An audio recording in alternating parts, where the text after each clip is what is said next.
ನಮಸ್ಕಾರ ವೀಕ್ಷಕರೇ, ಅಶ್ವವೇಗ ನ್ಯೂಸ್ಗೆ ಸ್ವಾಗತ. ನಾನು ಅಕ್ಷತಾ. ಈ ಹಿಂದೆ ಪ್ರಧಾನಿ ಮೋದಿ ಅವರು ಅಯೋಧ್ಯೆಯಲ್ಲಿ ರಾಮ ಮಂದಿರ ಪ್ರತಿಷ್ಠಾಪನೆಯ ಸಂದರ್ಭದಲ್ಲಿ ಮೇಲ್ಛಾವಣಿ ಮೇಲೆ ಸೋಲಾರ್ ಸಂಪರ್ಕಕ್ಕೆ ನೆರವು ನೀಡುವ ಬಗ್ಗೆ ಹೇಳಿದ್ರು.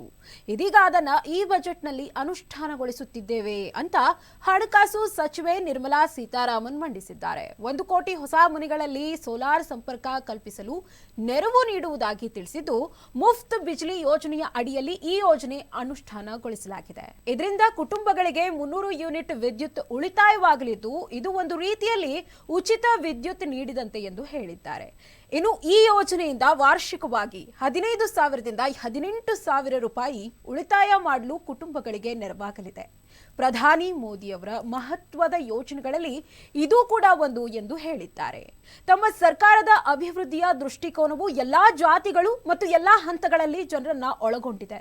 ಇನ್ನು 2047ರ ವೇಳೆಗೆ ಭಾರತವನ್ನ ವಿಕಸಿತ ಭಾರತ ಮಾಡುವ ಗುರಿ ಇದೆ ಎಂದು ತಿಳಿಸಿದ್ರು.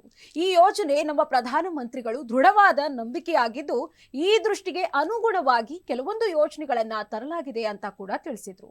ಇನ್ನು 4 ಪ್ರಮುಖ ಜಾತಿಗಳಾದ ಗರೀಬ್, ಮಹಿಳಾ, ಯುವ ಮತ್ತು ಅನ್ನದಾತರನ್ನ ಕೇಂದ್ರೀಕರಿಸಿ ಈ ಯೋಜನೆಗಳನ್ನ ತರಲಾಗಿದ್ದು, ಅವರ ಆಕಾಂಕ್ಷೆಗಳನ್ನ ಮತ್ತು ಅವರ ಕಲ್ಯಾಣಕ್ಕೆ ನಮ್ಮ ಹೆಚ್ಚಿನ ಆದ್ಯತೆ ನೀಡಲಾಗುತ್ತೆ ಅಂತ ಹಣಕಾಸು ಸಚಿವೆ ನಿರ್ಮಲಾ ಸೀತಾರಾಮನ್ ತಿಳಿಸಿದ್ರು.